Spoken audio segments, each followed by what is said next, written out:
Hello friends, स्वागत है आप सभी का एक बार फिर आपके अपने यूट्यूब चैनल जी कैप्टन अकेडमी पर। तो दोस्तों, आज हम इसमें डिस्कस कर रहे थे UP triple S C exams के कंप्यूटर स्पेशली बुक का, जो यूथ बुक का था, जिसमें यूपी ट्रिपल एस सी से जितने भी क्वेश्चन अभी तक पूछे गए उनका सभी जो है संकलित करके बुक बनाया गया है और उसी को हम देख रहे थे। ठीक है, इसमें पहला चैप्टर हो चुका है, आज दूसरा चैप्टर इसमें हम करेंगे जो कि होगा हार्डवेयर से रिलेटेड। हार्डवेयर से जितने भी क्वेश्चन आए हैं, लगभग इसमें 100+ क्वेश्चन हैं जो कि आए हुए क्वेश्चन है, उनका साथ ही साथ एक्सप्लेन भी नीचे दिया गया है। तो सभी को हम डिटेल में देखने वाले हैं। ठीक है, इसलिए वीडियो को एंड तक देखिएगा, पूरा देखिएगा, तभी इसका आपको भरपूर फ़ायदा मिल पाएगा। पहला चैप्टर जिन लोगों ने नहीं देखा है वो चैनल पेज पर जाइए, आपको वहाँ से जो है मिल जाएगा, या फिर आप आई बटन पर क्लिक करके यहाँ से जो है आप उसको देख सकते हैं, दिया जाएगा। ठीक है, डिस्क्रिप्शन बॉक्स में भी दे देंगे उसका लिंक, तो वहाँ से भी देख सकते हैं। तो चलिए आज का वीडियो शुरुआत करते हैं। हार्डवेयर 100 क्वेश्चन है, डिटेल्स में देखना है तो थोड़ा सा लंबा वीडियो होगा, तो आधा अधूरा मत देखिएगा, पूरा वीडियो देखिएगा, तभी आपको इसका भरपूर फ़ायदा। जो भी यूपी ट्रिपल एस एग्जाम्स में पूछा जाएगा, कंप्यूटर का 15 क्वेश्चन पूछा जाता है नए सिलेबस के अनुसार, चाहे वो अभी जो लगा हुआ है फॉरेस्ट गार्ड का हो।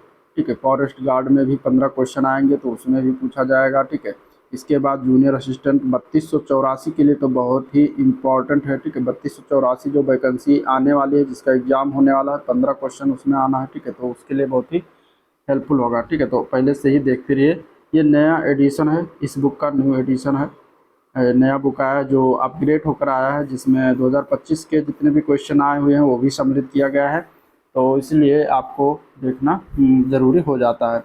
चलिए शुरुआत करेंगे, पहला क्वेश्चन लेंगे कुछ इस तरीके से। ये पूछा गया क्वेश्चन था यूपी ट्रिपल एस सी प्रवर्तन कांस्टेबल 2025 के पेपर में पूछा गया क्वेश्चन है कि कोर डुओ जो है ये किससे संबंधित है, कुछ इस तरीके से क्वेश्चन आया हुआ था। ठीक है, चलिए इसमें आप देखिए ऑप्शन दिया गया, कोर डुओ का संबंध बताना था किससे, तो इस तरीके से क्वेश्चन आया था। ये हार्डवेयर के अंतर्गत आया है। कोड डुओ क्या है, तो कोड डुओ की अगर बात करेंगे तो ऑप्शन सही है डी ऑप्शन, और डुअल कोर प्रोसेसर है। क्या है ये, डुअल कोर प्रोसेसर है। तो कुछ इस तरीके से क्वेश्चन पूछे जा रहे हैं 2025 में, तो आपको पैटर्न के अनुसार ही आपको उस तरीके से पढ़ना भी पड़ेगा। अब इसका एक्सप्लेन देखें तो कोर डुओ जो है ये एक इंटेल कंपनी है, जिसके द्वारा ये बनाया गया डुअल कोर प्रोसेसर है, जिसमें 2 प्रोसेसिंग कोर होते हैं, जिससे एक साथ कई कार्यों को बेहतर तरीके से कर सकता है। ये प्रोसेसर कंप्यूटर के मदरबोर्ड पर लगाया जाता है और कंप्यूटर की स्पीड तथा मल्टीटास्किंग क्षमता को जो है क्या करता है, ये मल्टीटास्किंग क्षमता को ये बढ़ाता है। तो ये होता है कोर डुओ को कार्य। इसको किसने बनाया, तो इंटेल कंपनी ने बनाया, जो कि ये डुअल कोर प्रोसेसर है। ठीक है, चलिए अगला प्रश्न देखते हैं। क्वेश्चन नंबर दूसरा, इसमें पूछा गया क्वेश्चन कुछ इस तरीके से था कि उच्च गुणवत्ता वाले प्रिंटर कैसे अधिक सहज पैटर्न बनाते हैं। ठीक है, ये भी क्वेश्चन आपको पूछा गया क्वेश्चन है। ये कहाँ पूछा गया, तो ये भी यूपी प्रवर्तन कांस्टेबल में ही कुछ क्वेश्चन कुछ इस तरीके से आया था। ठीक है, तो चलिए इसका आंसर क्या हो जाएगा बताइए। चलिए, उच्च गुणवत्ता वाले प्रिंटर कैसे अधिक सहज पैटर्न बनाते हैं, मतलब how do higher quality printers produce smoother patterns. अब ऑप्शन कुछ इस तरीके से दिया गया है, यहाँ पे बताना है कि जो हाई क्वालिटी जो प्रिंटर्स होते हैं वो कैसे स्मूदर बनाते हैं, पैटर्न को अधिक सहज बनाते हैं।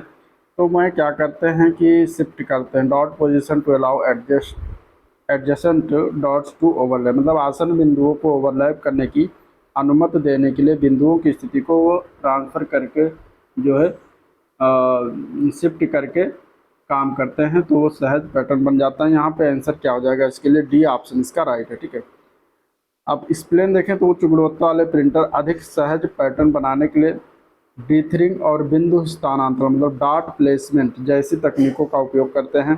ये तकनीक आसन्न बिंदुओं को इस तरह से व्यवस्थित करती हैं कि वह ओवरलैप हो सके, जिससे रंगों और टोन में सहज बदलाव प्राप्त होते हैं। तो ये इस तरीके से काम करता है। ठीक है, चलिए क्वेश्चन नंबर 3 कुछ इस तरीके से पूछा गया था कि किस प्रकार का स्टोरेज डिवाइस पेश किया गया था जो अनुक्रमिक पहुंच की अनुमति देता था। ठीक है, कुछ type of storage device was introduced that allowed sequential access. ठीक है, इसमें से बताना है कौन सा डिवाइस था जो पेश किया गया जो अनुक्रमिक पहुंच की अनुमति देता था। इसका आंसर है डी ऑप्शन, ठीक है। मैग्नेटिक टेप, चुंबकीय टेप था, आंसर डी पार्ट करेक्ट हो जाएगा। चुंबकीय टेप एक ऐसा स्टोरेज डिवाइस है। अब आपको जितने भी डिवाइस हैं या हैं उनके बारे में क्या है थोड़ा थोड़ा बातें जाननी, क्योंकि अब उस तरीके से इस तरीके से क्वेश्चन पूछा जाता है, मतलब उन्होंने क्या कार्य करता है या किसके लिए बनाया गया है वो डिवाइस, तो ये ज़रूरी है आपको जानना है, ठीक है। तो चुंबकीय टेप क्या है? एक ऐसा स्टोरेज डिवाइस है जो अनुक्रमिक पहुंच की अनुमति देता है। इसका मतलब कि डेटा को क्रम से पढ़ा या लिखा जाता है, जैसे कि कैसेट टेप में होता है, ठीक है। कैसेट टेप में क्या है, डेटा को एक क्रम के अनुसार ही उसको पढ़ लिख सकते हैं, तो इस तरीके से ये हो जाएगा इसका, ठीक है। चलिए अगला प्रश्न देखते हैं, क्वेश्चन नंबर 4। क्वेश्चन नंबर 4 है, आया हुआ क्वेश्चन है कि लेजर प्रिंटर में घूमते हुए ड्रम पर चार्ज वितरण क्या बनाता है, ठीक है। लेजर प्रिंटर में बताना, मतलब प्रिंटर कितने प्रकार के होते हैं पहले जानना, लेकिन इसके बाद प्रिंटर में जो प्रकार हैं उन प्रिंटर के बारे में भी आपको अभी पढ़ना है, ठीक है। देखिए इस तरीके से क्वेश्चन पूछा गया, लेजर प्रिंटर में पूछा गया है। तो लेजर प्रिंटर जो होता है इसमें जो है घूमते हुए ड्रम पर चार्ज वितरण का क्या बनाता है, तो लेजर प्रिंटर है तो लेजर बीम बनाएगा। यहाँ पे आंसर बी ऑप्शन इसका राइट हो जाएगा। लेजर प्रिंटर में क्या है कि एक फोटो कंडक्टिंग ड्रम होता है जो घूमता है, और यह ड्रम शुरुआत में एक समान चार्ज से आवेशित किया जाता है। फिर एक लेजर बीम ड्रम पर उस स्थानों को डिस्चार्ज करता है जहां पर इमेज या टेक्स्ट प्रिंट करना होता है। तो इस प्रक्रिया से ड्रम पर एक विद्युत छवि यानी कि इलेक्ट्रोस्टैटिक इमेज बन जाती है, जिसे टोनर आकर्षित करता है, और बाद में यह टोनर कागज पर स्थानांतरित और फ्यूज किया जाता है। इसलिए घूमते हुए ड्रम पर चार्ज वितरण लेजर बीम द्वारा बनाया जाता है, ठीक है। तो ये हो गया लेजर प्रिंटर के बारे में। तो आपको इससे जितने भी प्रिंटर हों उन सभी को पढ़ना है, ठीक है।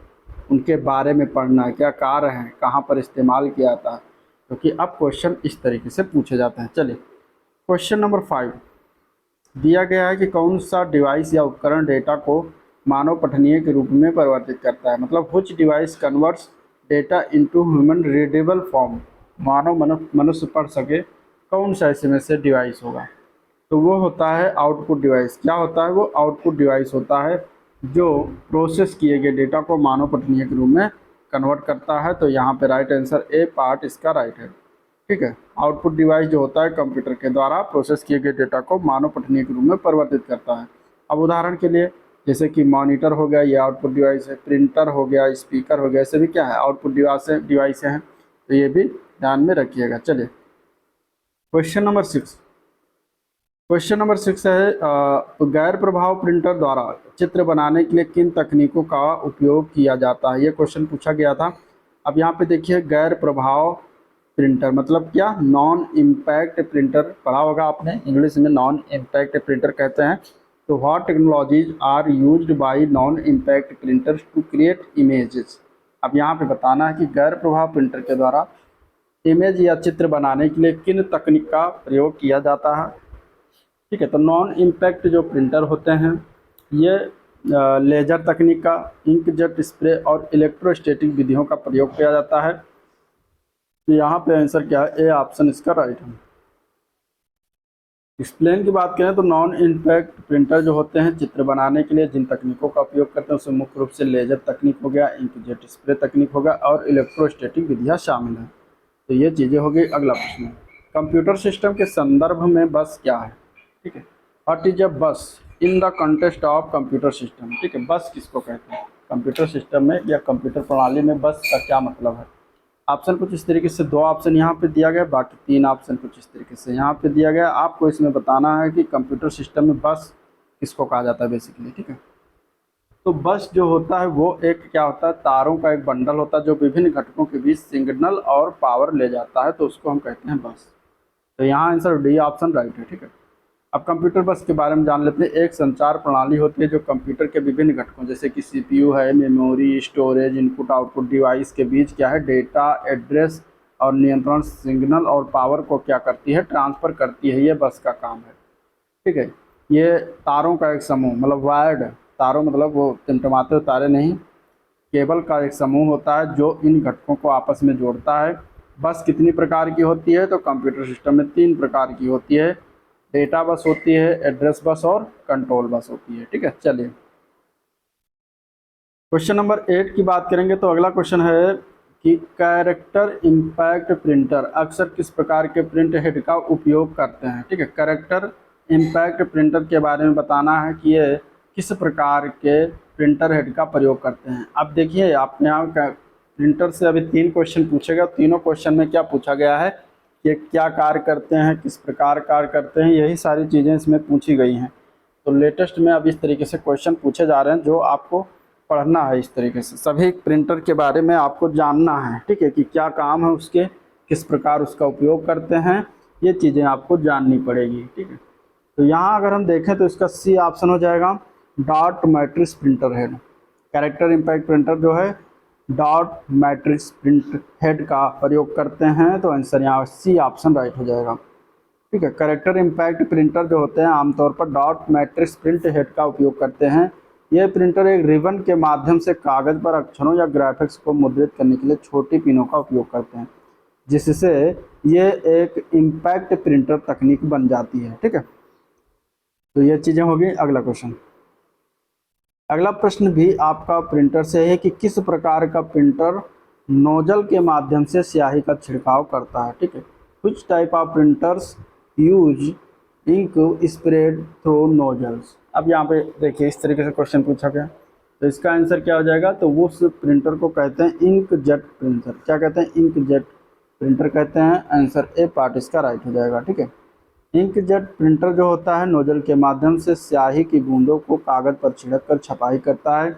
यह प्रिंटर तकनीक थर्मल या पाइजो इलेक्ट्रिक विधियों का उपयोग करके स्याही को नियंत्रित करता है, जिससे उच्च गुणवत्ता वाले प्रिंट जो है संभव होते हैं। ठीक है, चलिए क्वेश्चन नंबर 10 की बात करते हैं। तो इसमें से बताना, जब कोई प्रक्रिया रेडी अवस्था में होती है तो इसका क्या अर्थ होता है। अगला प्रश्न है, जब कोई प्रक्रिया रेडी अवस्था में होती है तो इसका मतलब क्या होता है। ठीक है, क्वेश्चन नंबर 10 में अगर हम बात करेंगे, जब कोई प्रक्रिया रेडी अवस्था में होती है तो इसका मतलब है कि प्रक्रिया निष्पादित होने के लिए रेडी है, मतलब process to ready to execute but is waiting for the CPU to be allocated. ठीक है, लेकिन ये सीपीयू आवंटित होने की प्रतीक्षा कर रही है, तो इसका मतलब ये होता है। आंसर यहाँ पे ए पार्ट राइट हो जाएगा। ठीक है, अब इसके बारे में प्रोसेस के बारे में जान लेते हैं। पूछा गया क्वेश्चन कि किसी भी प्रोसेस का जीवन काल जो होता है विभिन्न स्टेट से होकर गुजरता है, उनमें से एक है रेडी की स्थिति। जब कोई प्रक्रिया रेडी अवस्था में होती है तो इसका अर्थ होता है कि वह प्रक्रिया पूरी तरह से तैयार और सीपीयू पर चलने के लिए उसके पास आवश्यक रिसोर्सेस हैं, लेकिन उसे अभी सीपीयू नहीं मिला है, वो बस सीपीयू के उपलब्ध होने का इंतजार कर रही है। इस स्थिति में प्रक्रिया रेडी क्यू में होती है और जैसे सीपीयू खाली होता है शेड्यूलर से उसे सीपीयू पर निष्पादन के लिए भेज देता है। तो ये होता है रेडी की स्थिति। चलिए अगला प्रश्न पूछा गया था, memory database memory data register यानी एमडीआर क्या रखता है। ठीक है, एमडीआर का full form memory data register, ये क्या रखता है। मेमोरी डेटा रजिस्टर की बात करेंगे तो ये जो है मेमोरी में संग्रहित या पुनर्प्राप्त किया जा रहा मान को रखता है, तो आंसर यहाँ पे डी ऑप्शन इसका राइट है। ठीक है, a value being store to या रिट्रीव्ड फ्रॉम मेमोरी, आंसर क्या हो जाएगा, डी ऑप्शन राइट हो जाएगा। मेमोरी डेटा रजिस्टर जो होता है कंप्यूटर आर्किटेक्चर का घटक है जो मेमोरी से डेटा को प्राप्त करने या डेटा को लिखने के दौरान अस्थायी रूप से उस डेटा को रखता है। अस्थायी मतलब टेम्परेरी रूप से। जब सीपीयू मेमोरी से कोई डेटा पढ़ता है या उसमें लिखता है तो उस डेटा को पहले एमडीआर में रखा जाता है। ये डेटाबेस के माध्यम से मेमोरी और सीपीयू के बीच ट्रांसफर होता है। क्वेश्चन नंबर 12 है, निम्नलिखित में से बताना, दृश्य रूप से जानकारी देखने के लिए कौन सी आउटपुट डिवाइस आवश्यक है। तो अगर हमें कोई चीज़ देखना है तो उसके लिए हम मॉनिटर का प्रयोग करते हैं। यहाँ पर आंसर क्या हो जाएगा, बी ऑप्शन इसका करेक्ट हो जाएगा, मॉनिटर। ठीक है, दृश्य रूप से जानकारी के लिए हम आउटपुट डिवाइस का प्रयोग करते हैं और वो होता है मॉनिटर। यह स्क्रीन पर टेक्स्ट, इमेज, वीडियो आदि को दिखाता है, जबकि स्पीकर ऑडियो आउटपुट डिवाइस देता है। प्लॉटर ग्राफिक्स को कागज़ पर प्रिंट करता है और प्रिंटर डॉक्यूमेंट्स को प्रिंट करता है। क्वेश्चन नंबर 13, आधुनिक कंप्यूटरों में फर्मवेयर के लिए प्राथमिक भंडारण माध्यम के रूप में किस प्रकार की मेमोरी का सामान्यतः सबसे अधिक उपयोग किया जाता है। ऑप्शन कुछ इस तरीके से हैं, magnetic core memory, flash memory, SRAM या फिर DRAM या फिर उपरोक्त में से कोई नहीं। आंसर है B part, flash memory. Computer में, आधुनिक कंप्यूटर में फर्मवेयर जैसे बायोस या यूईएफआई को स्टोर करने के लिए फ्लैश मेमोरी का सबसे अधिक उपयोग किया जाता है। यह एक नॉन वोलाटाइल मेमोरी होती है, यानी कंप्यूटर बंद होने पर भी डेटा को सुरक्षित रखती है। यह मेमोरी को पढ़ने और दोबारा लिखने के योग्य होती है, जिससे फर्मवेयर को अपडेट करना संभव होता है। क्वेश्चन नंबर अगला है, इनमें से कौन सी पृष्ठ कौन सी विवरण भाषा उच्च गुणवत्ता वाले प्रिंटर आउटपुट से सबसे अधिक जुड़ी हुई है, विशेष रूप से लेजर प्रिंटरों में? आंसर इसका हो जाएगा D option, post script. Post script एक पृष्ठ विवरण भाषा यानी पीडीएल, पेज डिस्क्रिप्शन लैंग्वेज है, जिसे विशेष रूप से उच्च गुणवत्ता वाले प्रिंटर आउटपुट के लिए डिजाइन किया गया था। यह एक प्रोग्रामिंग भाषा है जो पृष्ठ पर टेक्स्ट, ग्राफिक्स और इमेज को सटीक रूप से दर्शाने के लिए उपयोग किया जाता है। Question number 15, DPI stand for, DPI का मतलब क्या है? डीपीआई का फुल फॉर्म पूछा गया है। यहाँ पे आंसर हो जाएगा सी ऑप्शन, डॉट्स पर इंच होता है। इंपॉर्टेंट क्वेश्चन, याद रखिएगा। डीपीआई का पूरा नाम डॉट्स पर इंच होता है। यह क्या है? प्रिंटिंग और डिजिटल इमेजिंग रिजोल्यूशन मापने की एक इकाई है। उच्च डीपीआई का मतलब है कि इमेज में ज़्यादा डॉट्स होते हैं, जिससे वो अधिक स्पष्ट और विस्तृत दिखाई देती है। चलिए क्वेश्चन नंबर 16 मिलान करने के लिए आया था। बिट दिया गया, बाइट है, किलो बाइट है, मेगा बाइट है और गीगा बाइट है। इन सभी को मिलान करना था कि ये चीज़ें क्या होती हैं। ठीक है, यहाँ पे कुछ इस तरीके से मिलान करना पूछा गया था कि बिट में क्या होता है, बाइट में, किलो बाइट, मेगा बाइट और गीगा बाइट में क्या होता है। तो यहाँ पे हम देख लेते हैं, बिट जो होती है क्या होती है? सूचना की सबसे छोटी इकाई होती है, इंफॉर्मेशन की सबसे छोटी इकाई, जो बाइनरी अवस्था यानी कि 0 या फिर 1 को दर्शाती है। बाइट जो होता है ये 8 बिट से बना हुआ एक अक्षर या डेटा के एक छोटे टुकड़े का प्रतिनिधित्व करने के लिए उपयोग किया जाता है। ठीक है। किलो बाइट क्या होता है कि 1024 बाइट्स आमतौर पर टेक्स्ट या इमेज जैसी छोटी फाइलों के लिए उपयोग किया जाता है। मेगाबाइट्स की बात करें तो 1024 किलो बाइट यानी कि केबी आमतौर पर ये डॉक्यूमेंट्स, छोटे वीडियो या सॉफ्टवेयर जैसे डेटा को मापने के लिए उपयोग करते हैं।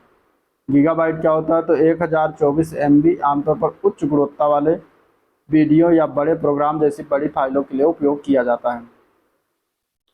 क्वेश्चन नंबर 17, निम्नलिखित में से बताना किस प्रकार का टर्मिनल डेटा को प्रोसेस या स्टोर नहीं करता इनमें से? तो वो कौन सा ऑप्शन हो जाएगा? तो इसके लिए सी पार्ट सही है, वो होता है डम्ब टर्मिनल। आंसर क्या है? सी ऑप्शन करेक्ट है, डम्ब टर्मिनल। डम्ब टर्मिनल क्या केवल इनपुट और आउटपुट का कार्य करता है, लेकिन ये स्वयं डेटा को प्रोसेस या स्टोर नहीं करता। यह मुख्य रूप इस सर्वर पर निर्भर करता है जहाँ डेटा प्रोसेस किया जाता है। Question number 18, central processing unit यानी कि CPU का मूल संगणना इकाई को क्या कहा जाता है? तो उसको कहते हैं कोर। क्या कहते हैं? कोर कहते हैं। आंसर ए पार्ट इसका राइट हो जाएगा। कोर CPU की मूल संगणना इकाई को संदर्भित करता है। एक कोर में उन सभी घटकों का समावेश होता है जो निर्देशों को निष्पादित करने के लिए आवश्यक है, जैसे अंकगणितीय और तार्किक यूनिट यानी कि ALU, रजिस्टर और कंट्रोल यूनिट। आधुनिक CPU में अक्सर कई कोर होते हैं, जिससे वे मल्टीटास्किंग और उच्च प्रदर्शन सक्षम कर सकते हैं। ठीक है, चलिए क्वेश्चन नंबर 19 देखते हैं। यहाँ पे दिया गया कंप्यूटर सिस्टम में अंकगणित तर्क इकाई यानी कि ALU क्या करती है? ALU मतलब अर्थमेटिक लॉजिक यूनिट क्या करता है? उसका काम क्या होता है कंप्यूटर सिस्टम में? तो इसका काम होता है अंकगणित और बुलियन लॉजिकल गणना करना। तो आंसर क्या है? ए पार्ट इसका राइट हो जाएगा। ALU मतलब कि arithmetic logic unit computer system का एक महत्वपूर्ण हिस्सा होता है। ये यूनिट अंकगणितीय गणनाएं जैसे जोड़, घटाव, गुणा, भाग और बुलियन लॉजिकल गणनाएं जैसे कि एंड गेट और नॉट गेट, इन सभी का गणना करती है। ALU जो है प्रोसेसर का वो घटक होता है जो डेटा प्रोसेसिंग के केंद्र में होता है और CPU के निर्देशों को निष्पादित करने में सहायता करता है। क्वेश्चन नंबर 20 है, निम्नलिखित में से USB का संक्षिप्त नेम मतलब क्या है? इसका पूरा नाम?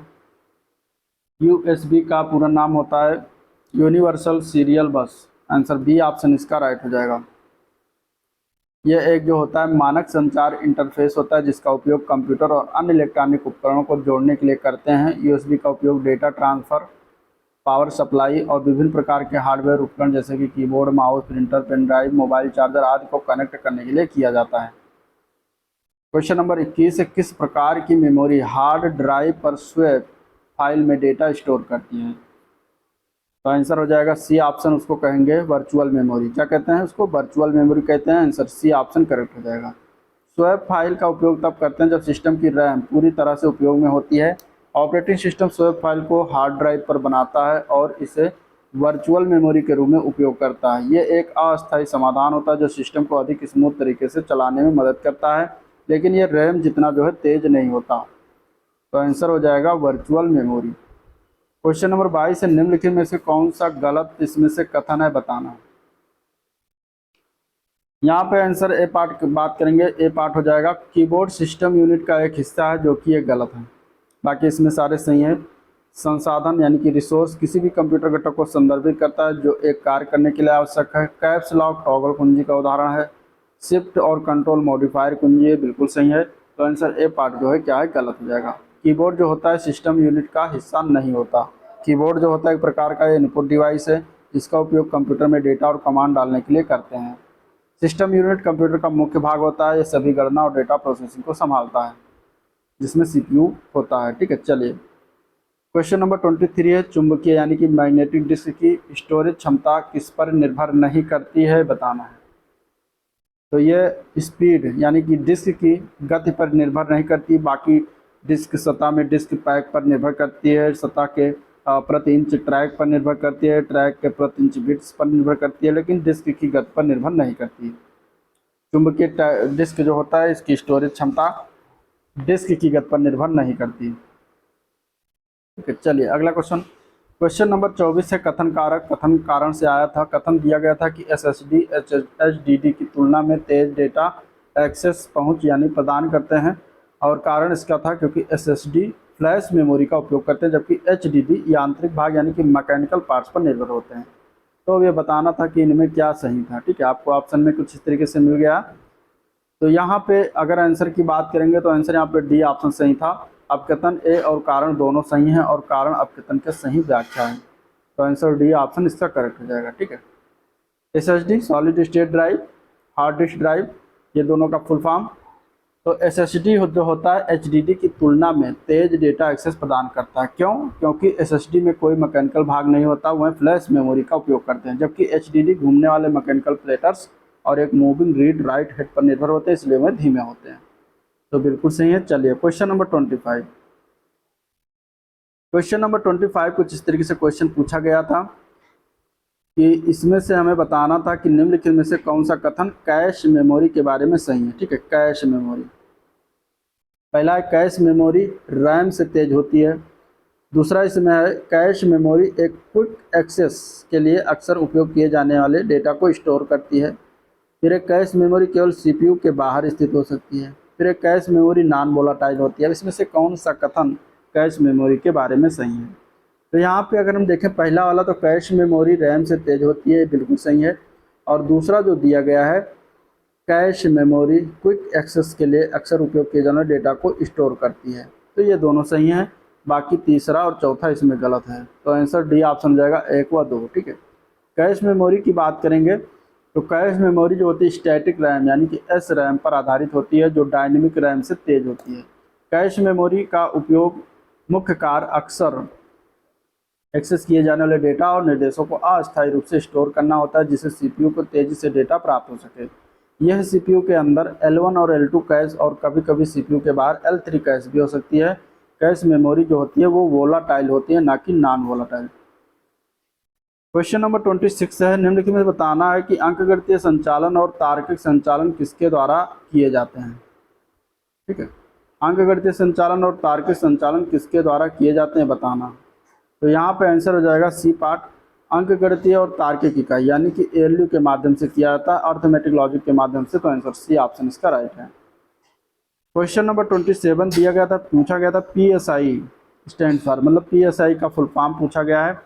यहाँ पे क्या हो जाएगा, पीएसआई मतलब पेरीफेरल कंपोनेंट इंटरकनेक्ट, इसका जो है फुल फॉर्म होता है। तो आंसर डी ऑप्शन इसका राइट हो जाएगा। ठीक है, 27 के क्या हो जाएगा, डी पार्ट करेक्ट हो जाएगा, पेरीफेरल कंपोनेंट इंटरकनेक्ट। जो कि दिया गया है आंसर डी ऑप्शन करेक्ट है। ये क्या है, तो ये एक कंप्यूटर बस है जिसका उपयोग कंप्यूटर में विभिन्न हार्डवेयर घटकों को जोड़ने के लिए करते हैं, जैसे कि साउंड कार्ड हो गया, ग्राफिक कार्ड हो गया, नेटवर्क कार्ड। कभी कभी पूछ लेता है कि ग्राफिक कार्ड से हम किससे माध्यम से जोड़ते हैं, तो उसमें पेरिफेरल कंपोनेंट इंटरकनेक्ट के माध्यम से जोड़ते हैं, तो ये आपको ध्यान में रखना है। क्वेश्चन नंबर 28 है, मोबाइल उपकरण पर हैप्टिक फीडबैक सक्षम करने के लिए निम्नलिखित में से कौन सा घटक इसमें से महत्वपूर्ण है। तो मोबाइल फीडबैक सक्षम करने के लिए इसमें से अगर देखा जाए तो आंसर क्या हो जाएगा, तो सी ऑप्शन सही है, वाइब्रेशन मोटर। ठीक है, आंसर सी ऑप्शन राइट हो जाएगा। हैप्टिक फीडबैक का तकनीक होता है जिस पर से संवेदनात्मक प्रक्रिया प्रदान करने के लिए कंपन यानी कि वाइब्रेशन का उपयोग करती है। मोबाइल उपकरणों में यह सुविधा मुख्य रूप से वाइब्रेशन मोटर द्वारा सक्षम होती है, जो उपयोगकर्ता को कंपन के माध्यम से स्पर्श इनपुट की पुष्टि करने में सहायता करती है। क्वेश्चन नंबर 29, एसएसडी के बारे में निम्नलिखित से कथन सत्य बताना है। सॉलिड स्टेट ड्राइव के बारे में बताना है, कौन सा कथन सही। पहला दिया गया कि सीक्वेंशियल डेटा एक्सेस के लिए एसएसडी एचडीडी की तुलना में धीमे होते हैं, पहला है। ठीक है, अब यहाँ पे अगर हम देखें तो पहला कथन गलत है, क्योंकि एसएसडी जो होते हैं वो तेज होते हैं एचडीडी की तुलना में, और यहाँ पे क्या दिया गया, धीमे, इसलिए गलत हो जाएगा। चलिए अगला कथन देखते हैं। अगला कथन इसमें दिया गया है कि एसएसडी जो होते हैं नैंड आधारित फ्लैश मेमोरी का उपयोग करते हैं, तो बिल्कुल सही। फिर है एसएसडी में कोई मूविंग भाग नहीं होता, उन्हें एचडीडी की तुलना में अधिक टिकाऊ बनाता है, बिल्कुल सही है। एसएसडी एचडीडी की तुलना में कम बिजली की खपत करते हैं, ये भी सही है। तो 2 और 3 और 4 इसमें सही है, बाकी पहला इसमें गलत था, तो आंसर बी ऑप्शन इसका राइट हो जाएगा। ठीक है, चलिए अगला क्वेश्चन। एएलयू यानी कि अर्थमेटिक लॉजिक यूनिट का प्राथमिक कार्य क्या है, ये बताना है अगले प्रश्न में। ठीक है, अर्थमेटिक लॉजिक यूनिट का प्राथमिक कार्य क्या होता है, ये बताना है। तो अर्थमेटिक लॉजिक यूनिट का प्राथमिक कार्य होता है गणना करना, और कैलकुलेशन हो गया, लॉजिकल ऑपरेशन हो गया, ऐसे भी कार्य करता है अर्थमेटिक लॉजिक यूनिट, तो सी पार्ट इसका राइट हो जाएगा। ठीक है, जैसे कि जोड़, गुणा, भाग, घटाना, ऐसे भी, और तार्किक संक्रियाएं जैसे एंड और नॉट करता है। ठीक है, सीपीयू का भाग होता है जो डेटा प्रोसेसिंग के लिए मुख्य जिम्मेदार होता है। चलिए क्वेश्चन नंबर 31 है, समानांतर पोर्ट में कितने बिट डेटा भेजे जाते हैं। समानांतर पोर्ट में कितने बिट डेटा भेजा जाता है, तो 8 बिट डेटा भेजा जाता है, यहाँ पे आंसर डी ऑप्शन करेक्ट हो जाएगा। ठीक है, समानांतर पोर्ट एक बार में 8 बिट यानी कि 1 बाइट डेटा संचारित करते हैं। समानांतर में 8 डेटा लाइनों का उपयोग करते हैं। समानांतर पोर्ट जो है आमतौर पर स्कैनर और प्रिंटर को जोड़ने के लिए उपयोग किए जाते हैं। यह एक ही समय में कई बिट्स भेज सकता है, क्योंकि यह समानांतर संचार का उपयोग करता है। सीरियल पोर्ट की तुलना में इसकी डेटा ट्रांसफ़र स्पीड बहुत अधिक होती है। चलिए अगला क्वेश्चन आपका इसमें दिया गया है कि संख्या जो दिया गया है ये बाइनरी नंबर संख्या दिया गया है। ठीक है, और इसका हमें फर्स्ट कम्प्लीमेंट पूरक बताना क्या होता है। अब इसके लिए हम बात करेंगे फर्स्ट कम्प्लीमेंट पूरक जो होता है, तो क्या होता है। देखिए बाइनरी संख्या में जब आपको पूछा जाए फर्स्ट कम्प्लीमेंट पूरक, तो इसको निकालने के लिए 0 और 1 जो संख्या होती है, इसको 1 और 0 कर देंगे, मतलब पलट देंगे, 0 को 1, 1 को 0 कर देंगे, तो फर्स्ट कम्प्लीमेंट संख्या हमें प्राप्त हो जाएगी। और अगर सेकंड कॉम्प्लीमेंट संख्या पूछ लिया जाएगा, तो उसको निकालने के लिए फर्स्ट कॉम्प्लीमेंट में 1 हम जोड़ देंगे, तो वो हो जाएगी हमारी सेकंड कॉम्प्लीमेंट संख्या। तो दी गई जो बाइनरी संख्या है, ये इतना जो दिया गया, इसमें हम क्या करेंगे, 0 की जगह पे 1, 1 की जगह पे 0। जैसे 4 0 शुरुआत में, तो 4 1 हो गया, फिर 4 1 है, इसके बाद 4 0, फिर यहाँ पे 2 0 तो 2 1, 1 0 तो 0 1। ठीक है, इस तरीके से हम करके ये हमारा फर्स्ट कॉम्प्लीमेंट नंबर हो जाएगा। तो आंसर यहाँ पे क्या है, ए पार्ट इसके लिए राइट है।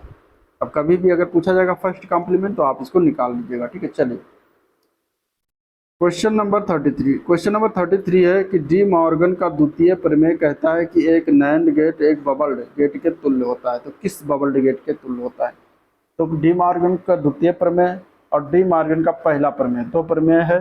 ठीक है, जिसके बारे में जान लिए, नया क्वेश्चन है इसलिए आपको ये जान लीजिए, इसमें से क्वेश्चन इस तरीके से बन सकता है। ठीक है, डी मॉर्गन का जो पहला प्रमेय है वो होता है ए इंटू बी, ये बराबर होता है ए प्लस मॉड ऑफ बी, इस तरीके से होता है 12 बी।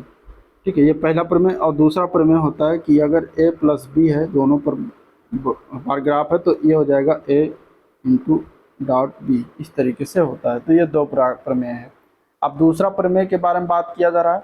दूसरा प्रमेय जो होता है वो इस तरीके से, यहाँ दूसरा प्रमेय जो होता है नैंड गेट एक बबल्ड यानी कि और गेट के क्या होता है समतुल्य होता है, ये आप इसमें इस तरीके से देख सकते हैं। तो यहाँ पे आंसर क्या है, सी ऑप्शन, इसको आपको याद रखना है। ठीक है, इसको क्या करना है, आपको याद रखना है। और डी मॉर्गन का पहला प्रमेय कहता है कि NOR gate bubbled AND gate के बराबर है, यानी कि अगर पहला प्रमेय पूछा जाएगा तो नॉर गेट जो होता है बबल्ड एंड गेट के बराबर होता है, और दूसरा प्रमेय होता है नैंड गेट एक बबल्ड और गेट के बराबर होता है। तो ये दोनों आपको पहला और दूसरा प्रमेय दोनों याद रखना है। ठीक है, चलिए क्वेश्चन नंबर 34, प्रोसेसर के निम्नलिखित में से किस भाग में कंप्यूटर द्वारा आवश्यक सभी ऑपरेशन करने के लिए आवश्यक हार्डवेयर होता है, वो कौन सा आवश्यक हार्डवेयर होता है ये बताना है। तो आंसर क्या है, तो यहाँ पे सी ऑप्शन हो जाएगा, डेटा पाथ। डेटा पाथ होता है, आंसर सी ऑप्शन इसका राइट है। डेटा पाथ प्रोसेसर का वो हिस्सा है जिसमें वह सभी हार्डवेयर शामिल होते हैं जो कंप्यूटर द्वारा आवश्यक गणना, लॉजिकल ऑपरेशन, डेटा ट्रांसफर जैसे कार्यों को करने के लिए जरूरी होते हैं। इसमें एएलयू, रजिस्टर, मल्टीप्लेक्सर और बस जैसे घटक शामिल होते हैं। क्वेश्चन नंबर 35, सभी 26 अक्षरों, 10 प्रतीकों और 10 संख्याओं को एनकोड करने के लिए कितने बिट की आवश्यकता होती है। तो इस सभी को एनकोड करने के लिए 6 बिट की आवश्यकता होती है। आंसर यहाँ पे ए पार्ट करेक्ट हो जाएगा, याद रखिएगा इसको, बिल्कुल 6 बिट। ठीक है, चलिए क्वेश्चन नंबर 36 है, सेकेंडरी स्टोरेज डिवाइस, इसका फुल फॉर्म क्या है, किसका, एसएसडी का फुल फॉर्म पूछा गया। एसएसडी का full form solid state drive होता है। आंसर यहाँ पे सी ऑप्शन इसका राइट हो जाएगा। चलिए अगला क्वेश्चन, हार्ड कॉपी बनाने के लिए, प्रदान करने के लिए किस उपकरण का प्रयोग करते हैं इसमें से। तो हार्ड कॉपी कहाँ से निकाला जाता है, प्रिंटर से। तो प्रिंटर इसका राइट आंसर हो जाएगा, सी पार्ट करेक्ट हो जाएगा। ठीक है, क्वेश्चन नंबर 38 है, सीआरटी का फुल फॉर्म क्या है। सीआरटी का फुल फॉर्म होता है कैथोड रे ट्यूब। ठीक है, कैथोड रे ट्यूब इसका फुल फॉर्म होता है, ए पार्ट में दिया गया, तो ए पार्ट इसका करेक्ट हो जाएगा। ये एक इलेक्ट्रॉनिक डिवाइस होता है जो मुख्य रूप से पारंपरिक टेलीविज़न और कंप्यूटर मॉनिटर में उपयोग होता था। ये एक ऐसी तकनीक है जिसने डिस्प्ले स्क्रीन के विकास में अहम भूमिका निभाई थी। चलिए क्वेश्चन नंबर 39 है, यहाँ पे एक कंप्यूटर के सीपीयू में लाखों बहुत छोटे स्विच होते हैं जिन्हें क्या कहा जाता है। तो उनको हम कहते हैं ट्रांजिस्टर्स। क्या कहते हैं, ट्रांजिस्टर्स कहते हैं। आंसर यहाँ पे ए पार्ट इसका राइट हो जाएगा। ठीक है, चलिए क्वेश्चन नंबर 40 नंबर क्वेश्चन है, बताना यहाँ पे कि निम्नलिखित में से किस प्रकार का स्कैनर प्रकाश स्रोत की सहायता से वर्ण, अंक, कोड पढ़ता है और प्रतियोगी परीक्षाओं में वस्तुनिष्ठ प्रकार के उत्तर पत्रों के लिए उनका उपयोग किया जाता है। तो इसका आंसर क्या है, इसका आंसर हो जाएगा बी पार्ट, उसको हम कहते हैं ओएमआर। ठीक है, ऑप्टिकल मार्क रिकॉग्निशन कहते हैं। Answer B option. ये एक प्रकार क्या होता है, ये स्कैनर होता है जो प्रकाश स्रोत की सहायता से कैरेक्टर, डिजिट और कोड को पढ़ता है। इसका प्रयोग प्रतियोगी परीक्षाओं में वस्तुनिष्ठ प्रकार के उत्तर पत्रों को पढ़ने के लिए किया जाता है। क्वेश्चन नंबर 41,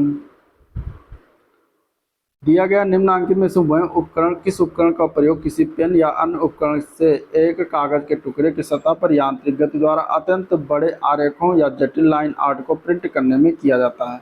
तो वो होता है प्लॉटर। ठीक है, प्लॉटर के बारे में बातें कही जा रही हैं, तो आंसर डी ऑप्शन करेक्ट हो जाएगा।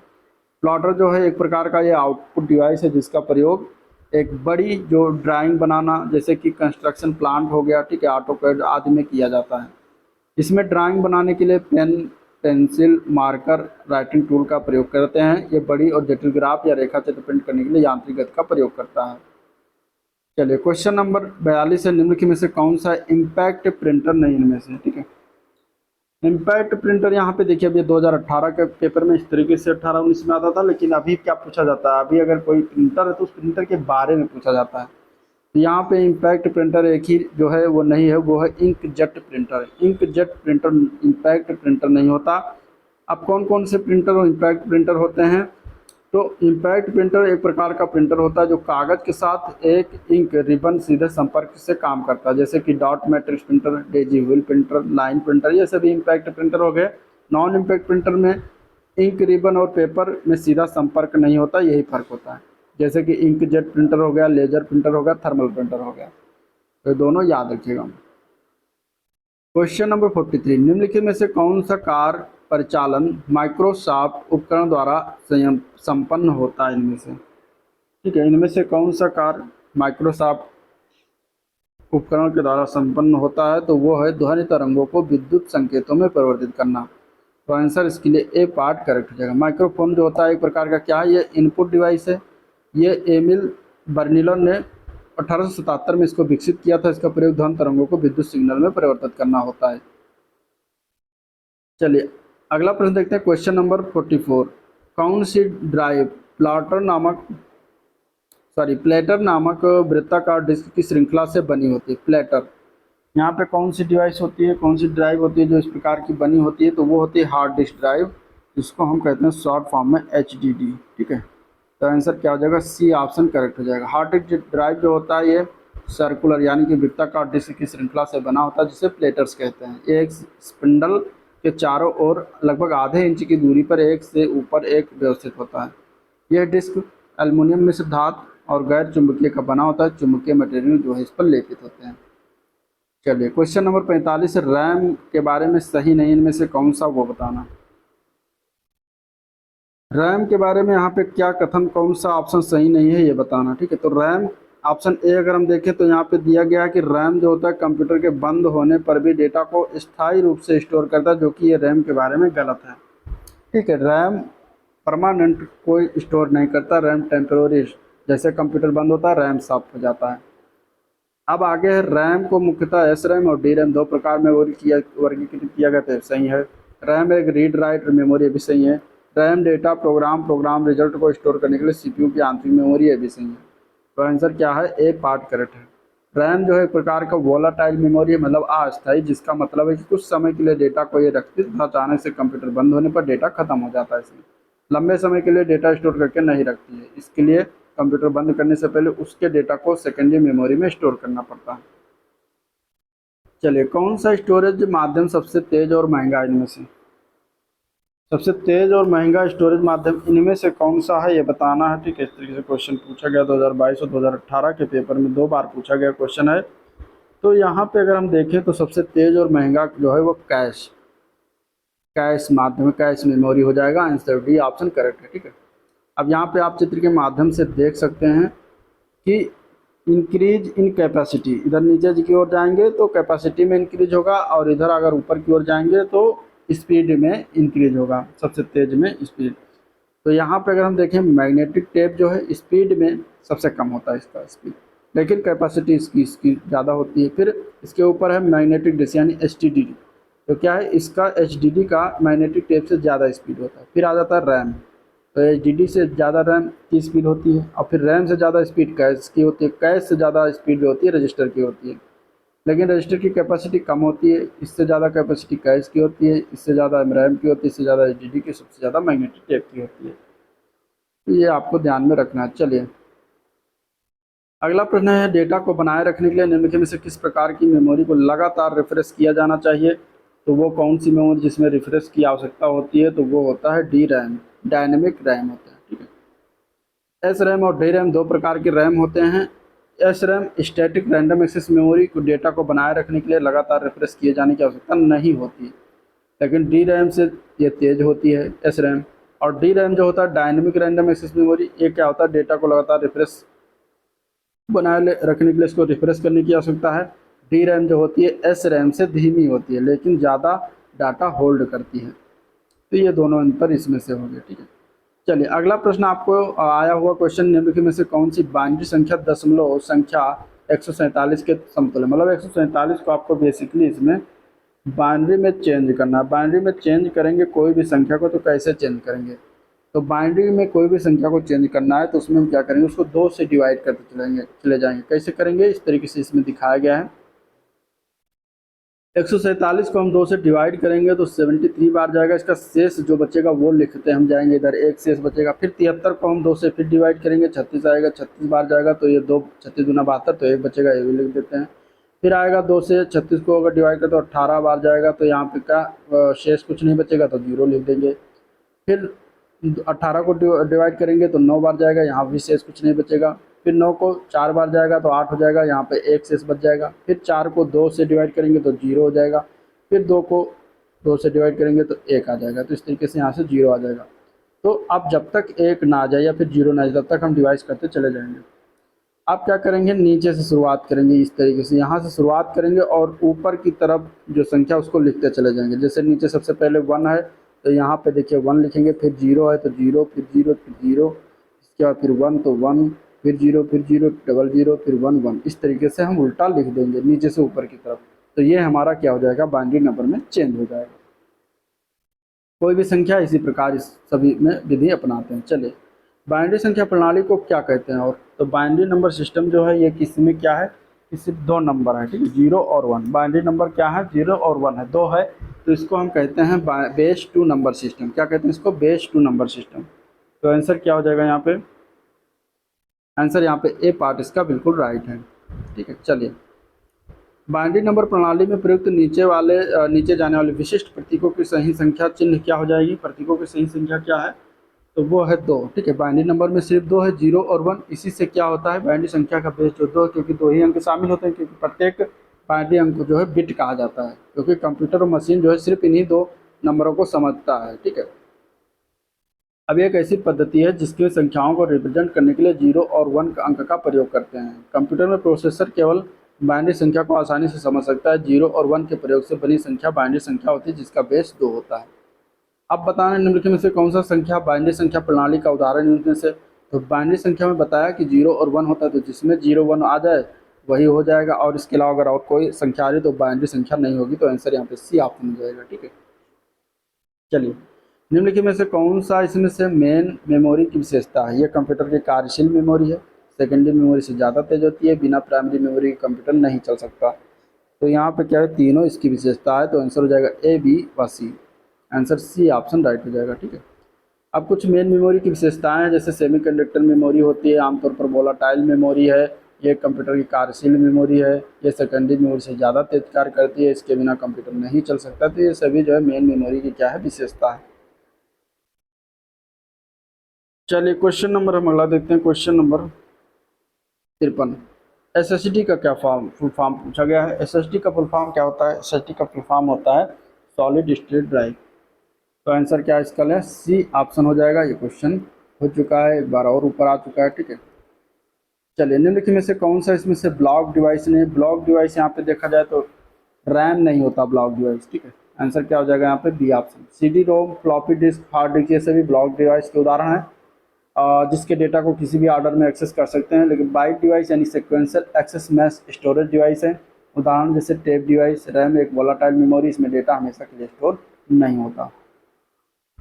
क्वेश्चन नंबर 55 है, किस प्रकार का डिवाइस डिजिटल सिग्नल को किसी ऐसे रूप में रूपांतरित करता है जो यूजर्स के लिए सुगम होता है? तो कौन सा डिवाइस होता है? तो उस डिवाइस का नाम है आउटपुट डिवाइस। आंसर यहाँ पे डी ऑप्शन राइट हो जाएगा। चलिए, निम्नलिखित में से सीआरटी का फुल फॉर्म, तो अभी ये क्वेश्चन ऊपर आया था, कैथोड रे ट्यूब होता है, जो कि डी ऑप्शन हो जाएगा यहाँ पे। चलिए, अगला क्वेश्चन है, निम्नलिखित में से क्या एसरैम की विशेषता नहीं है? ठीक है, तो ये भी बातें हो चुकी है एसरैम के बारे में, इसका आंसर बताइए। क्वेश्चन नंबर 57 में अगर हम ए पार्ट देखते हैं, तो एस रैम में प्रत्येक सेल फ्लिप फ्लॉप से बना होता है जो एक बिट स्टोर करता है, तो ये इसकी विशेषता एक है, ठीक है।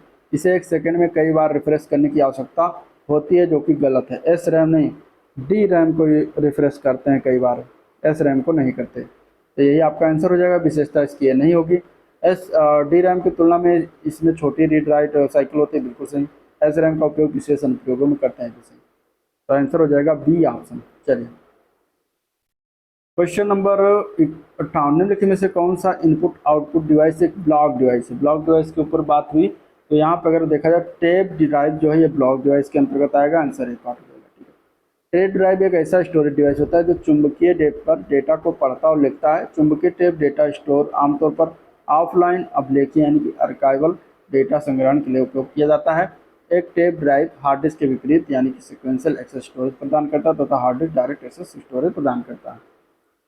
क्वेश्चन नंबर 59 है, निम्नलिखित में से क्या बायोस की भूमिका का वर्णन करता है? इसमें से बायोस की भूमिका का वर्णन यहाँ पे अगर देखेंगे तो यहाँ पे आंसर हो जाएगा बी ऑप्शन। ये एक प्रोग्राम है जो रोम से निष्पादित होता है तो जब कंप्यूटर से चालू होता है। तो ये जो है क्या है, बायोस के बारे में बातें कही गई हैं, जो रोम में से निष्पादित होता है और जब कंप्यूटर चालू होता है तो ये एक प्रोग्राम होता है, ठीक है। बायोस का फुल फॉर्म है बेसिक इनपुट आउटपुट सिस्टम। एक प्रोग्राम होता है जो रोम से निष्पादित होता है, तब निष्पादित होता है जब कंप्यूटर को चालू किया जाता है। मतलब कंप्यूटर को जब चालू करते हैं तब ये जाके जो है एग्जीक्यूट करता है। चलिए, इसमें से कौन सा एक प्रकार का लघु प्रोग्राम है जो कंप्यूटर को उस समय नियंत्रित करता है जब ये ऑन होता है और तब तक जब तक ऑपरेटिंग सिस्टम उसे अपने नियंत्रण में न ले ले। तो यहाँ पे बायोस के बारे में ही बातें कही जा रही हैं ये चीज़ें। आंसर यहाँ पे बी ऑप्शन इसका राइट हो जाएगा। ठीक है, चलिए, निम्नलिखित में से बताना किसी संसाधक द्वारा प्रति सेकंड की जा सकने वाली संक्रियाओं की संख्या का निर्धारण करके किसके द्वारा किया जाता है। इसे मेगाहर्ट्ज़ या गीगाहर्ट्ज़ में व्यक्त किया जाता है। तो आंसर हो जाएगा a part clock speed. Clock speed जो होता है किसी प्रोसेसर द्वारा प्रति सेकंड में की जाने वाली संक्रियाओं की संख्या का निर्धारण है। इसे मेगाहर्ट्ज़ या गीगाहर्ट्ज़ में व्यक्त करते हैं। इसका उपयोग प्रोसेसर की गति के संकेतक के रूप में करते हैं। अगला क्वेश्चन आया हुआ है कि इनमें से किसको काम करते रहने के लिए लगातार विद्युत आपूर्ति की आवश्यकता पड़ती है। लगातार विद्युत आपूर्ति बने रहने के कारण इसके अंदर भंडारित किए जाने वाले डेटा को याद रखने के लिए रिफ्रेश नहीं करना पड़ता। हालांकि एक अस्थिर मेमोरी होती है, जिसका अर्थ है कि एक बार विद्युत आपूर्ति बाधित होने पर इसमें भंडारित सारा डेटा लुप्त हो जाता है। ये किसके बारे में बेसिकली बातें कर रहा है? तो ये कर रहा है एस रैम के बारे में। आंसर यहाँ पे बी ऑप्शन करेक्ट हो जाएगा, एस रैम। ठीक है, चलिए, ऑफिस के कामों में प्रयोग किए जाने वाले स्टैंडर्ड लैपटॉप में रैम के आकार के आम परास यानी कि रेंज क्या होती है? ठीक है, रैम के आकार की जो रेंज है वो क्या होती है? तो वो होता है 4 GB से लेकर 16 GB के मध्य। तो आंसर सी ऑप्शन इसका राइट हो जाएगा। अगला प्रश्न है, आलिया के पास 2600 MB डेटा है, दिनेश के पास 4000 MB डेटा है। दोनों का डेटा संयुक्त रूप से भंडारण क्षमता वाले USB फ्लैश ड्राइव का प्रयोग में डाला जा सकता है। मतलब कितने GB का होना चाहिए, कितने MB या GB का होना चाहिए जो फ्लैश ड्राइव होगा जिसमें ये 2600 MB और 4000 MB डेटा डाला जा सकता है। तो अगर हम इसको जोड़ते हैं तो 2600 और 4000 ये हो जाता है आपका 6600 MB। ठीक है, अगर हम इसको GB में कन्वर्ट करते हैं तो ये हो जाएगा लगभग 6.4 GB के आसपास आएगा। ठीक है, क्योंकि 1 GB बराबर कितना होता है? 1024 MB के बराबर होता है। ठीक है, तो यहीं पर लगभग ये 6.4 GB के आसपास आएगा। अब 6.4 GB डाटा है तो इससे कम तो हमें फ्लैश ड्राइव की ज़रूरत नहीं पड़ेगी, इससे ज़्यादा वाला ही ज़रूरत पड़ेगी। अब इससे ज़्यादा या 8 GB का हो या 10 GB, तो यहाँ पे ऑप्शन के अनुसार 10 GB सही हो जाएगा। तो आंसर डी ऑप्शन हो जाएगा, 10 GB फ्लैश ड्राइव की ज़रूरत पड़ेगी। चलिए, क्वेश्चन नंबर 65, निम्नलिखित में से कौन सी मेमोरी मुख्य रूप से अर्धचालकों पर आधारित नहीं होती? इनमें से तो कौन सी मेमोरी है जो अर्धचालकों पर आधारित नहीं होती? तो वो मेमोरी का नाम है secondary memory. Answer C option इसका राइट हो जाएगा। CPU का वो भाग जिसमें सर्किटरी लगा होता है और जो स्टोर प्रोग्रामों को पूरा करने या निष्पादित करने के लिए पूरे कंप्यूटर सिस्टम को निर्देशित करने के लिए विद्युत संकेतक का प्रयोग करता है, उसे किस नाम से हम जानते हैं या जाना जाता है? तो इस तरीके से ये हो गया, यहाँ पे ऑप्शन दिया गया तो उसको हम जानते हैं कंट्रोल यूनिट के नाम से। आंसर ए पार्ट हो जाएगा। ठीक है, CPU के कंट्रोल यूनिट में सर्किटरी होती है जो स्टोर प्रोग्राम डेटा को पूरा करने के लिए तथा पूरे कंप्यूटर सिस्टम को निर्देशित करने के लिए विद्युत संकेतों का उपयोग करती है। CPU प्रोग्राम निर्देशों को निष्पादित नहीं बल्कि कंप्यूटर के अन्य भागों को निर्देश देता है। चलिए, अगला क्वेश्चन है कि इनमें से कौन सा एक संसाधक के आंतरिक डेटाबेस में बिट्स की संख्या होती है जिसे संसाधक एक बार में संसाधित कर सकता है? तो प्रोसेस कर सकता है कौन सा प्रोसेस? तो उसका आंसर क्या हो जाएगा? 67 का आंसर यहाँ पे हो जाएगा सी ऑप्शन, वर्ड लेंथ। ठीक है, वर्ड लेंथ जो होती है बिट्स की वो संख्या होती है जो कंप्यूटर का CPU एक बार में प्रोसेस करता है, जिसे वर्ड विड्थ भी कहा जाता है। चलिए, क्वेश्चन नंबर 68 दिया गया है, बैंकों में चेकों को संसाधित करने के लिए बैंक निम्नलिखित में से कौन सी निर्दिष्ट तकनीक का उपयोग करते हैं? तो बैंक से रिलेटेड जो होता है वो है MICR। ठीक है, आंसर यहाँ पे बी ऑप्शन है। इसका फुल फॉर्म याद रखिए, मैग्नेटिक इंक कैरेक्टर रिकॉग्निशन होता है, जिसका उपयोग बैंकों में चेक के नीचे छपे मैग्नेटिक इनकोडिंग संख्याओं को पहचानने के लिए करते हैं। निम्नलिखित में से किस द्विआधारी संख्या का परिणाम 1111010 होगा? यानी कि अब यहाँ पे जोड़ना और घटाना वाला ऑप्शन आ गया। देखिए, अगर द्विआधारी संख्या यानी बाइनरी नंबर सिस्टम है, अगर उसको जोड़ना तो उसके लिए कुछ उसके लिए चीज़ें होती हैं जो आपको उसमें याद रखना पड़ेगा कैसे जोड़ा जाए। ठीक है, अगर जोड़ने वाला आ जाए, खासकर दोनों बाइनरी संख्या है, बाइनरी संख्या को जोड़ना है तो उसके लिए 4 नियम हैं। पहला नियम उसमें अगर है कि अगर आपको अगर 0 प्लस 0 जोड़ना है तो उसके लिए क्या हो जाएगा, उसका जोड़ 0 हो जाएगा। और दूसरा है कि 0 और 1 अगर आपको आ जाता है तो इसका जोड़ क्या हो जाएगा, 1 हो जाएगा। इसके बाद फिर आ जाता है कि 1 और 0 अगर आपको जोड़ना है तो इसका भी मान 1 हो जाएगा। फिर है कि 1 और 1 अगर जोड़ना है तो इसका मान हो जाएगा 0, लेकिन इसमें आपको एक कैरी करना पड़ेगा, ठीक है। एक कैरी इसमें करना, जैसे जोड़ते हैं आम जैसे जोड़ते हैं संख्याओं को उसी प्रकार इसमें जोड़ते हैं, उसमें भी एक कैरी आता है तो उसी प्रकार इसमें भी एक कैरी आएगा जो अगले वाले में जुड़ जाएगा, ठीक है। तो ये है जोड़ के नियम। यहाँ पे अगर हम देखें तो इसमें संख्या 2 बी पार्ट है जो इसको जोड़ा जाएगा, तो ये हमारा इतने इसके बराबर हो जाएगा। जोड़ की वैल्यू देखो अब यहाँ पे किया गया है, इधर से ही जोड़ेंगे, 1 और 1 जोड़ेंगे तो 0 हो जाएगा, 1 प्लस 1 0 हो जाएगा, लेकिन एक कैरी यहाँ पर आ जाएगा।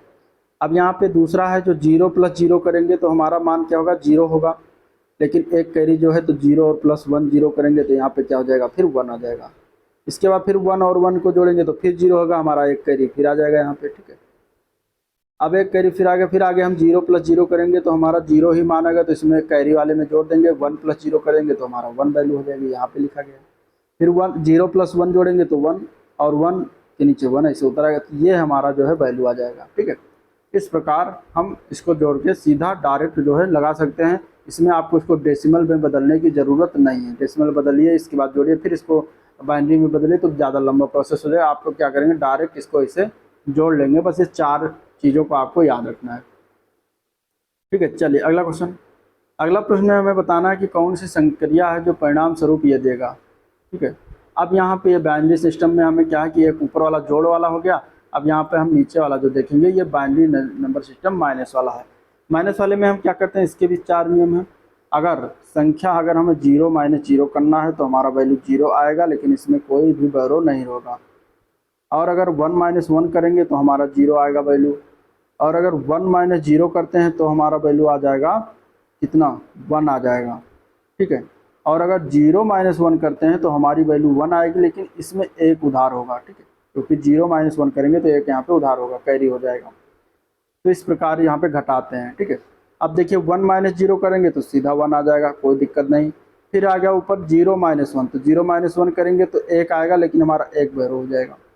फिर इसके बाद आएगा 0 माइनस 1, 1 माइनस 0, तो 1 माइनस 0 हमारा हो जाएगा क्या, 1 हो जाएगा, ठीक है। 1 माइनस 0 हमारा 1 हो जाएगा, लेकिन हमारा एक बैरो आएगा तो 1 इसमें हम जोड़ेंगे तो हमारा क्या हो जाएगा, 1 प्लस 1 0 हो जाएगा, ठीक है। सॉरी 0 बैरो है ना, तो माइनस करेंगे तो 1 माइनस 1 यहाँ पे 0 हो जाएगा। तो इस प्रकार यहाँ पे 0 लिख दिया गया। फिर है कि 0 माइनस 1, तो 0 माइनस 1 हमारा क्या कैरी होगा, एक होगा, सॉरी एक आएगा आंसर, तो एक लिखा गया, लेकिन एक यहाँ पे कैरी हो जाएगा, एक कैरी हो गया। फिर 1 में हम क्या करेंगे, 1 को अगर हम घटाएंगे तो 1 माइनस 1 ये सीधा 1 हो जाएगा, और 1 एक कैरी है, इसको अगर हम करते हैं तो हमारा ये वैल्यू 0 आ जाएगा बैरो। तो यहाँ पे 0 लिख दिया गया, फिर 1 को ऐसे उतार देंगे, तो इस प्रकार हमारा ये संख्या आ जाएगी। तो आंसर यहाँ पे बी ऑप्शन करेक्ट है। चलिए कंप्यूटर संसाधन के संदर्भ में एलयू का फुल फॉर्म बहुत बार बताया ऊपर वाले क्वेश्चन में, आंसर क्या हो जाएगा, एलयू का अर्थमेटिक लॉजिक यूनिट होता है। आंसर यहाँ पे ए पार्ट इसका राइट है। चलिए अगला प्रश्न। कैथोड रे ट्यूब यानी सीआरटी कंप्यूटर मॉनिटर में चुंबकत्व को हटाने के लिए इस्तेमाल की जाने वाली प्रक्रिया को क्या कहा जाता है, तो उसको कहते हैं डिगॉस। आंसर सी ऑप्शन राइट है, ठीक है। चलिए कंप्यूटर माउस का आविष्कार किसने किया था, उनका नाम था Douglas Engelbart. Answer A part है। कब किया था इन्होंने इसका आविष्कार, तो 1960 में किया था, परंतु इसका पेटेंट इनके द्वारा 1970 में करवाया गया। पहली बार प्रयोग इसका माउस का 1973 में जेरॉक्स ऑटो कंप्यूटर सिस्टम के साथ किया गया था। चलिए नेक्स्ट क्वेश्चन है, निम्नलिखित में से कौन सा एक प्राइमरी स्टोरेज डिवाइस इसमें से, तो रैंडम एक्सेस मेमोरी इसका आंसर हो जाएगा, ये प्राइमरी स्टोरेज डिवाइस है, ठीक है। अब चलिए स्टोरेज डिवाइस के बारे में कुछ विस्तार से चीज़ें जान लेते हैं। यहाँ पे अगर हम देखें प्राइमरी स्टोरेज डिवाइस की, तो किसी कंप्यूटर के केंद्रीय प्रोसेसिंग का मतलब सीपीयू को प्रोसेस करने के लिए इनपुट डेटा और निर्देश चाहिए होता है। यह इनपुट डेटा और निर्देश स्टोरेज डिवाइस या मेमोरी में जो है स्टोर रहता है। अब स्टोरेज डिवाइस के प्रकार की बात करें तो प्राइमरी स्टोरेज होता है डिवाइस, या फिर सेकेंडरी मेमोरी, प्राइमरी मेमोरी या फिर सेकेंडरी मेमोरी, इस तरीके से होता है, ठीक है। प्राइमरी मेमोरी या फिर मेन मेमोरी इसको कहते हैं, सेकेंडरी मेमोरी या फिर सहायक स्टोरेज डिवाइस कहते हैं। अब प्राइमरी मेमोरी भी 3 प्रकार का होता है, स्थायी मतलब नॉन वोलाटाइल, कैश मेमोरी और अस्थायी मतलब कि वोलाटाइल मेमोरी। अब इसमें अगर हम स्थायी की पहले की बात करते हैं, नॉन वोलाटाइल मेमोरी, तो उसमें पी रोम आ जाता है, यानी कि प्रोग्रामेबल रीड ओनली मेमोरी है। रोम है read only memory. E P ROM erasable programmable read only memory. और ई ई पी रोम यानी electrically erasable programmable read only memory, यानी कि नॉन वोलाटाइल में आपको रोम के प्रकार वाली मेमोरी आती है, ठीक है, रीड ओनली मेमोरी वाली।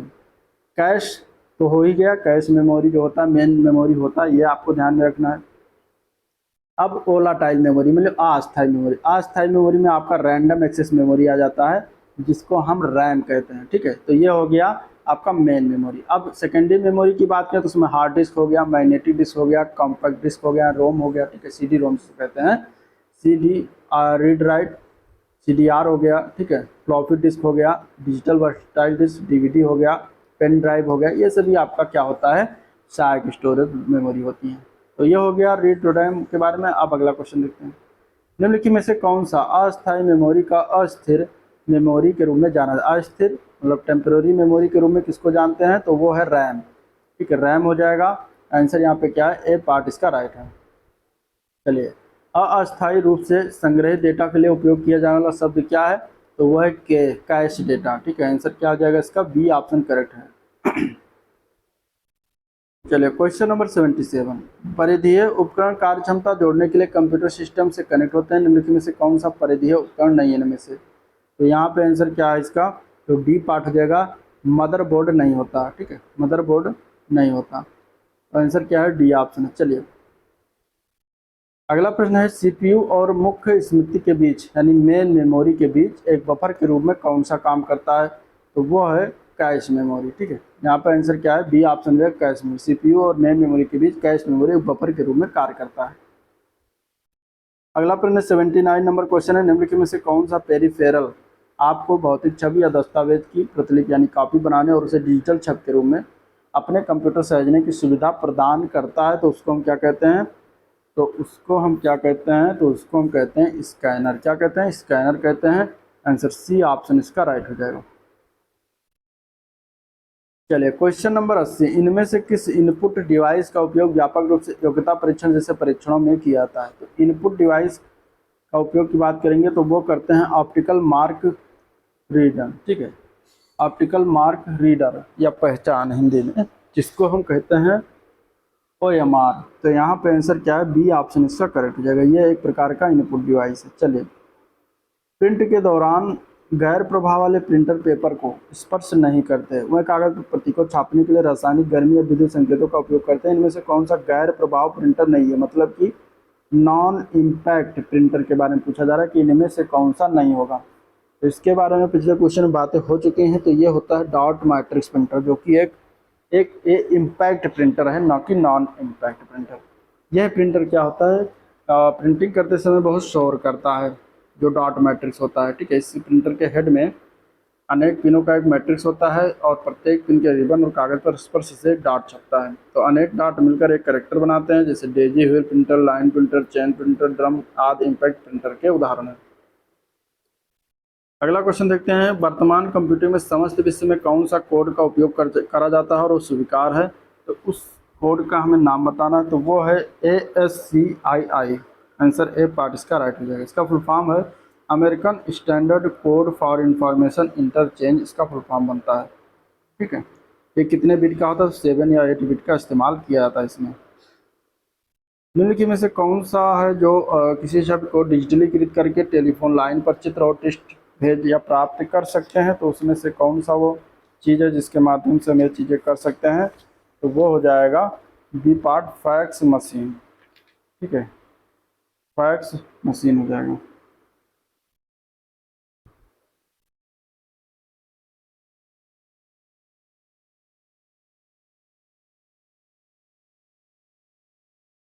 तो आंसर क्या हो जाएगा, बी ऑप्शन राइट हो जाएगा।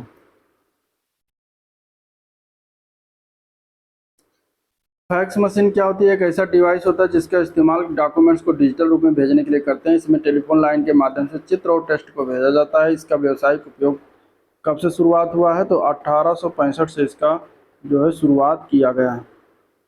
चलिए, नेक्स्ट क्वेश्चन है, ALU का फुल फॉर्म बताना। इसके भी बारे में बातें हो गई हैं। ALU के फुल फॉर्म की बात करेंगे, अर्थमेटिक लॉजिक यूनिट होता है जो कि दिया गया है सी पार्ट में, तो सी पार्ट इसका राइट हो जाएगा। चलिए नेक्स्ट क्वेश्चन, कंप्यूटर प्रणाली में निम्नलिखित में से क्या इनपुट डिवाइस का उदाहरण नहीं है? इनमें से इनपुट डिवाइस कौन सा उदाहरण नहीं होगा? तो प्रिंटर नहीं होगा, बाकी कीबोर्ड, स्कैनर, माउस इसे इनपुट डिवाइस है, लेकिन प्रिंटर जो है आउटपुट डिवाइस का उदाहरण है।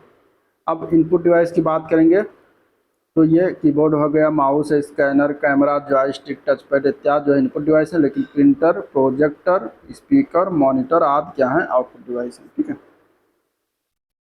चलिए क्वेश्चन नंबर 86, कंप्यूटर प्रणाली में निम्नलिखित में से सबसे अधिक संग्रह क्षमता किसकी होती है? इसमें से सबसे अधिक अगर देखेंगे तो किसकी हो जाएगी?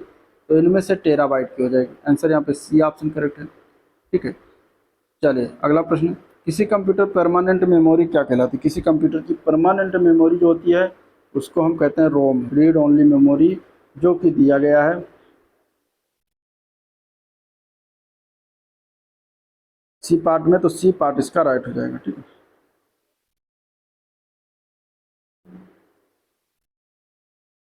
सी पार्ट इसका क्या हो जाएगा? राइट हो जाएगा।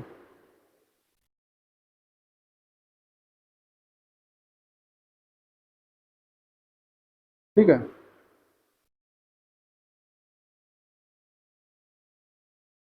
चलिए अगला क्वेश्चन है, कंप्यूटर में कौन हार्डवेयर है इनमें से? तो सी डी रोम हार्डवेयर हो जाएगा। ये सी प्लस प्लस प्लस में सी प्लस सिर्फ होता है, सी प्लस प्लस ये होता हो जाता है आपका क्या नाम, लैंग्वेज हो जाता है, लेकिन यहाँ पर आंसर सी ऑप्शन है। सी डी रोम क्या है? हार्डवेयर है। C plus plus language Windows 7 operating system हो जाता है। चलिए अगला क्वेश्चन, कंप्यूटर में डेटा जो है किस रूप में स्टोर किया जाता है या स्टोर होता है? तो वो बाइनरी रूप में होता है। ठीक है, आंसर क्या है? डी ऑप्शन इसका राइट हो जाएगा। चलिए अगला प्रश्न है, कंप्यूटर प्रणाली में सी डी रोम क्या दर्शाया जाता है? सी डी रोम जो होता है ये क्या है? ऑप्टिकल डिस्क है, तो यहाँ पे आंसर ए पार्ट इसके लिए राइट हो जाएगा। ठीक है, ऑप्टिकल डिस्क से को दर्शाते हैं। अगला प्रश्न देखते हैं, कंबाइनरी संख्या का दशमलव तुल्य, इसका हमें बताना है, क्या हो जाएगा? ठीक है, देखिए इसको अगर हम संख्या में बदलते हैं मेन संख्या में, तो कैसे बदलेंगे? तो देखिए इस तरीके से कुछ होता है, जो बाइनरी नंबर होता है कुछ इस तरीके से लिखते हैं, और फिर यहाँ से हम शुरुआत करते हैं। एक को हम 2 की पावर 0 से गुणा करेंगे, एक हो जाएगा। फिर एक को 2 की पावर 1 से, फिर 2 की पावर 2 से, अगला संख्या 2 की पावर 3 से, फिर अगली संख्या 2 की पावर 4, जितनी भी संख्या है एक पावर बढ़ाते चले जाएंगे और उसमें गुणा करते चले जाएंगे। फिर ये जो संख्याएं हमारी आएंगी लास्ट में, ये वाली संख्या, इसको हम क्या करेंगे? जोड़ देंगे। जब जोड़ेंगे हम पूरी संख्या, तो जो हमारी संख्या होगी वही आंसर हो जाएगा। तो आंसर क्या है यहाँ पे? आंसर हो जाएगा 1807। चलिए क्वेश्चन नंबर अगला है, बाइनरी संख्या इसका दशमलव तुल्य हमें बताना है। तो इसी प्रकार हम लगाएंगे, इधर इस साइड से स्टार्ट करेंगे, 2 की पावर 0 से गुणा करना, 2 की पावर 1, 2 की पावर 2, 2 की पावर 3, जितनी संख्याएं इधर गुणा करते चले जाएंगे। फिर इसके बाद क्या करेंगे? हम उनको जोड़ भी देंगे, तो हमारी वो संख्या प्राप्त हो जाएगी 11, यहाँ पे आंसर हो जाएगी। ठीक है, चलिए क्वेश्चन नंबर अगला है, निम्नलिखित में से कौन सी कोड बायोस को सर्वोत्तम परिभाषित करती है? इनमें से बायोस को सर्वोत्तम इनमें से कौन सी परिभाषित करती है? तो वो हो जाएगा फर्मवेयर। आंसर यहाँ पे सी ऑप्शन इसका राइट है, फर्मवेयर। फर्मवेयर हार्डवेयर डिवाइस में स्थायी रूप से इंस्टॉल किया जाता है, और फर्मवेयर जो होता है बैकग्राउंड में हार्डवेयर को कंट्रोल करता है, संचालित करता है, मेंटेन रखने के लिए करता है। यह प्रोग्राम किए गए निर्देशों का एक सेट होता है जो video card, BIOS, keyboard, hard drive जैसे हार्डवेयर डिवाइस का प्रयोग करता है। चलिए क्वेश्चन नंबर 94 है, निम्नलिखित में से कंप्यूटर में कौन सी इनपुट डिवाइस नहीं? इनमें से इनपुट डिवाइस यहाँ पे बताना कौन सा नहीं होगा। ठीक है, अब देखिए 2016 में क्वेश्चन इस तरीके से पूछे जा रहे थे, कौन इनपुट डिवाइस है, कौन आउटपुट डिवाइस है। अभी इस तरीके से क्वेश्चन नहीं आते, तो यहाँ पे आंसर हो जाएगा प्रिंटर। प्रिंटर को इस प्रकार का डिवाइस है, तो ये आउटपुट डिवाइस है, तो आंसर आपका बी पार्ट हो जाएगा। ठीक है, इनपुट डिवाइस की बात करें तो कीबोर्ड, माउस, जॉयस्टिक, प्रकाशीय pen, scanner, barcode reader, marker, mark reader, digital camera, mic, speech recognition system, ये सभी इनपुट डिवाइस हो जाती हैं। ठीक है, आउटपुट डिवाइस में monitor, printer, plotter, speaker, card reader, tape reader आदि होता है। चलिए कंप्यूटर माउस किस प्रकार का डिवाइस है? कंप्यूटर माउस बताना, 95 का आंसर क्या हो जाएगा? तो ए पार्ट हो जाएगा, ये हो जाएगा हमारा इनपुट डिवाइस, ए पार्ट करेक्ट है। ठीक है, चलिए कंप्यूटर के कीबोर्ड में कितनी वर्णमालाओं की की होती है? कंप्यूटर के कीबोर्ड में टोटल 26 वर्णमालाओं की होती है, आंसर सी ऑप्शन हो जाएगा। ऐसे सामान्यतः 102 की होती है। ठीक है, की 3 प्रकार की होती है, अल्फा न्यूमेरिक की, फंक्शनल की और स्पेशल की। चलिए 1 मेगाबाइट कितने के बराबर होता है? तो 1 मेगाबाइट बराबर होता है 1024 किलोबाइट या केबी के। 1 MB बराबर 1024 केबी, आंसर सी ऑप्शन हो जाएगा। आप कुछ देख लेते हैं पॉइंट। 1 बाइट बराबर 8 बिट, 1 किलोबाइट बराबर 1024 बाइट, एक मेगाबाइट बराबर 1024 किलोबाइट, एक गीगाबाइट बराबर 1024 मेगाबाइट, एक टेराबाइट बराबर 1024 गीगाबाइट, एक पेटाबाइट बराबर 1024 टेराबाइट। ठीक है। एक कंप्यूटर में स्टोरेज माध्यम की क्षमता की इकाई क्या होती है? तो वो होती है बाइट। क्या होती है? बाइट होती है। आंसर ए पार्ट राइट है, बाइट। चलिए, निम्नलिखित में से कौन सी मेमोरी का सबसे कम एक्सेस समय है? इनमें से सबसे कम एक्सेस समय इसमें से कैश मेमोरी की होती है। आंसर ए पार्ट राइट हो जाएगा। ठीक है। यहाँ पर आप देख सकते हैं सबसे तेज प्रति यूनिट सबसे महंगा, ऊपर जाएंगे तो आपको सबसे तेज, और सबसे धीमा प्रति यूनिट सबसे सस्ता, तो नीचे आएंगे तो इस तरीके से हो जाएगा। ठीक है। चलिए, वर्चुअल मेमोरी का आकार किस पर निर्भर करता है? अगला क्वेश्चन है। तो वर्चुअल मेमोरी का आकार जो होता है डिस्क स्पेस पर निर्भर करता है। आंसर सी ऑप्शन इसका राइट है।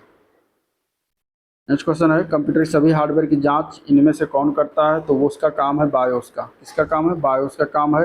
बेसिक इनपुट आउटपुट सिस्टम इसका फुल फॉर्म है, जो कि एक सॉफ्टवेयर होता है जिसे मदरबोर्ड पर बने स्थायी रोम चिप में जो है ये रखा जाता है।